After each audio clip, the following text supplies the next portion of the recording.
Bonjour et bienvenue dans cette nouvelle vidéo. Avant de commencer le thème du jour, j'aimerais vous souhaiter mes meilleurs vœux de l'année 2025. Que cette année soit pour nous une année de paix, de santé, de prospérité et de réussite dans nos projets professionnels ainsi que nos projets personnels. Dans cette nouvelle vidéo, nous allons voir une méthodologie qui fait partie des méthodologies les plus utilisées actuellement dans le développement logiciel. Il s'agit de TDD, qui est défini par Test Driven Development. Donc, cette méthodologie, il prend d'abord d'écrire les tests avant d'écrire la fonctionnalité. Auparavant, nous écrivions d'abord la fonctionnalité et après venir faire les tests. Pour appliquer cette méthodologie dans nos développements, nous devons respecter trois principales étapes.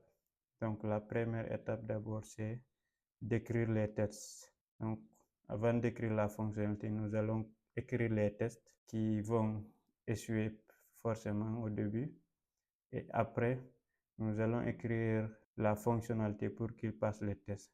Donc, lorsque le test passe, on suit la procédure en faisant le refactoring du code. Donc, nous avons au niveau de notre deuxième étape, nous avons écrit le test, il passe. Maintenant, qu'est-ce qu'on va faire? On va faire le refactoring de ce code pour qu'il respecte les principes de développement comme le principe dry, le principe solide, etc. Donc, nous allons respecter tous les processus de développement, respecter les principes pour que notre code soit lisible et compréhensible par tout le monde et qu'il passe aussi les tests. Donc, après le refactoring, nous allons réexécuter nos tests.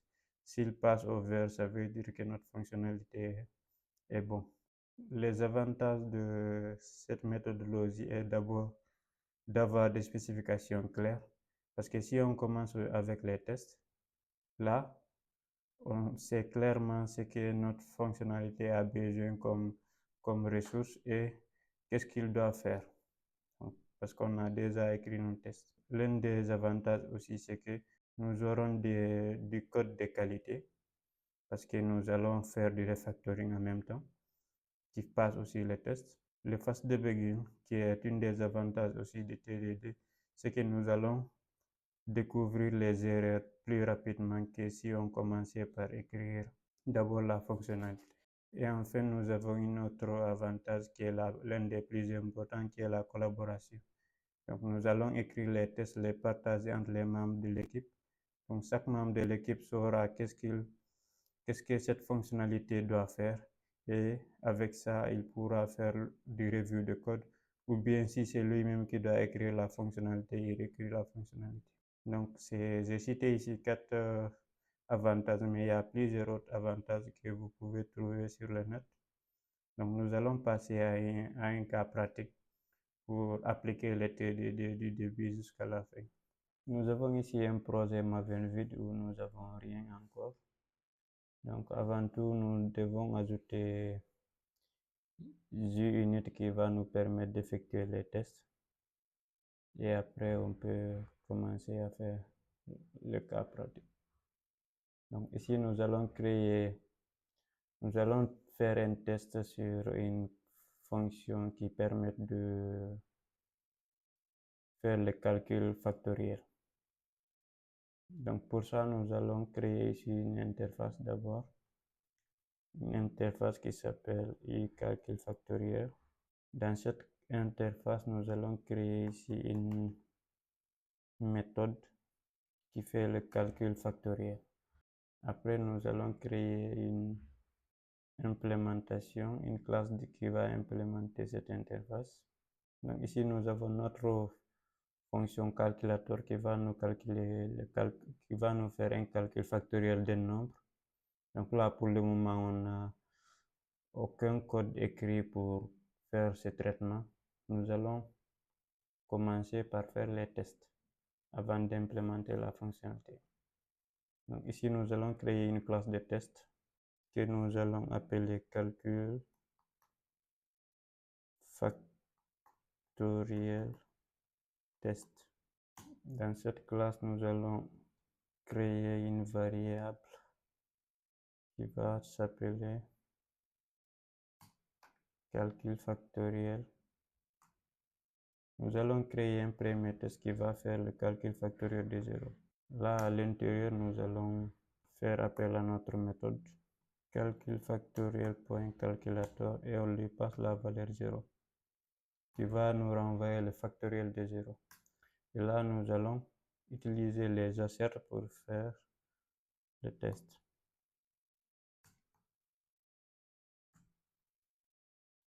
Donc, le factoriel de 0 doit nous renvoyer 1. Ça, c'est le premier test que nous allons tester. Et après, nous allons écrire un second test qui va nous faire le factoriel de n'importe quel nombre. Donc ici, nous allons prendre comme exemple la valeur 5 par exemple. Et ici, nous allons faire le test. Factoriel de 5, c'est égal à 120 et on le compare au résultat. Maintenant, nous allons lancer nos tests.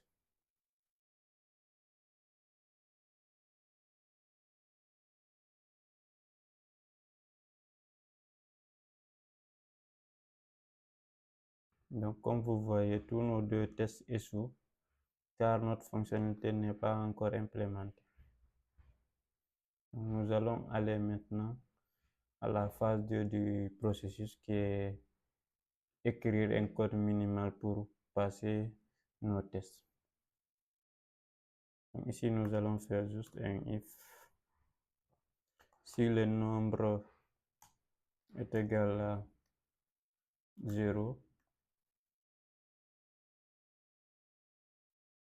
on retourne la valeur 1. Ça, c'est pour notre test 1. Dans le cas contraire, si la valeur est supérieure, nous allons déclarer ici un résultat, int résultat égal à 1. Et après, nous allons faire un calcul manuel. Voilà, et on renvoie le résultat. Donc, le factoriel d'un nombre, c'est le produit de ces nombres jusqu'à lui. Disons, si c'est le factoriel de 2, c'est 2 fois 1. Comme exemple. Là, nous allons aller maintenant refaire les tests.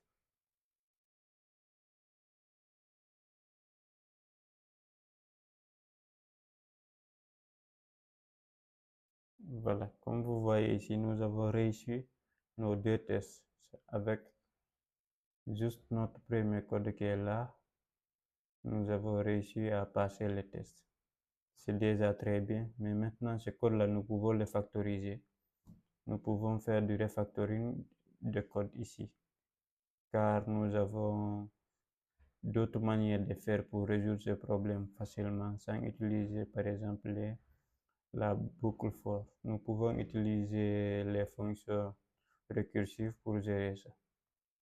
Donc ici, nous allons effacer ce code, écrire un code plus lisible et un code plus performant.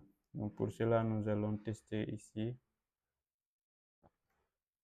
si le nombre est inférieur à 0 par exemple, parce que le factoriel d'un nombre négatif n'existe pas, nous allons renvoyer une erreur. Voilà, pour dire que le nombre doit être supérieur à 0.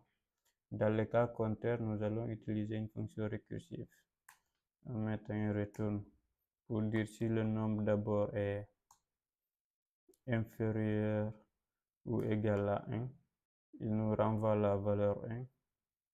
Dans le cas contraire, nous utilisons une fonction récursive en mettant nombre multiplié par, on refait l'appel de notre fonction calculator de n-1.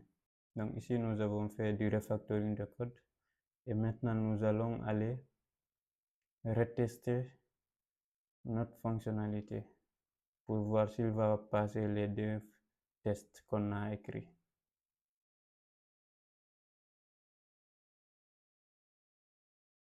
Voilà. Donc ici, nous avons réussi encore à passer les tests. Ça veut dire que nous avons suivi les 3 étapes, qui est d'abord écrire les tests, ensuite écrire un code minimal pour passer les tests, et enfin faire du refactoring pour avoir un code de qualité, un code qui est maintenable, un code qui est extensible. C'était tout pour aujourd'hui et abonnez-vous et partagez pour faire profiter le maximum de personnes.